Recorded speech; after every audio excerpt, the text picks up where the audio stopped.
सुनते हैं एक कहानी कर्मफल। बहुत समय पहले एक छोटे से गांव में एक किसान रहता था। उसका नाम रमेश था। रमेश मेहनती था, लेकिन थोड़ी चालाकी और स्वार्थ में भी माहिर था।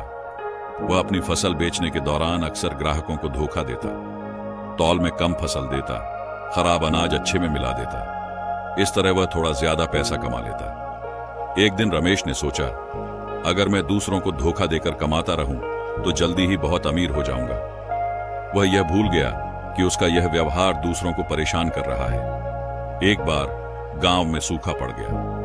पानी की कमी से फसलें बर्बाद हो गईं। रमेश को अपनी पुरानी फसल बेचकर गुजारा करना था। जब उसने बाजार में अपनी फसल बेचनी शुरू की तो ग्राहकों ने कहा, तुम्हारा अनाज हमेशा खराब होता है, हम तुमसे कुछ नहीं खरीदेंगे। रमेश के पास खाने को कुछ भी नहीं बचा।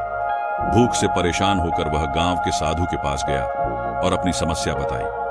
साधु ने मुस्कुराते हुए कहा, रमेश, जैसा कर्म करते हो वैसा फल मिलता है। तुमने लोगों को धोखा दिया, इसलिए अब तुम्हारे साथ भी ऐसा ही हो रहा है। यदि तुमने समय रहते अपने व्यवहार को नहीं सुधारा तो यह स्थिति और खराब हो जाएगी। रमेश को अपनी गलती का एहसास हुआ। उसने वादा किया कि वह ईमानदारी से काम करेगा। उसने ग्राहकों से माफी मांगी और अच्छे से तौलकर फसल बेचने लगा। धीरे धीरे लोग उस पर भरोसा करने लगे। कुछ साल बाद रमेश फिर से खुशहाल जीवन जीने लगा। उसने समझा कि अच्छे कर्मों का फल हमेशा मीठा होता है। निश्चित ही यह कहानी मजेदार लगी होगी। इसे लाइक कर चैनल को सब्सक्राइब करने की कृपा करें। राधे राधे।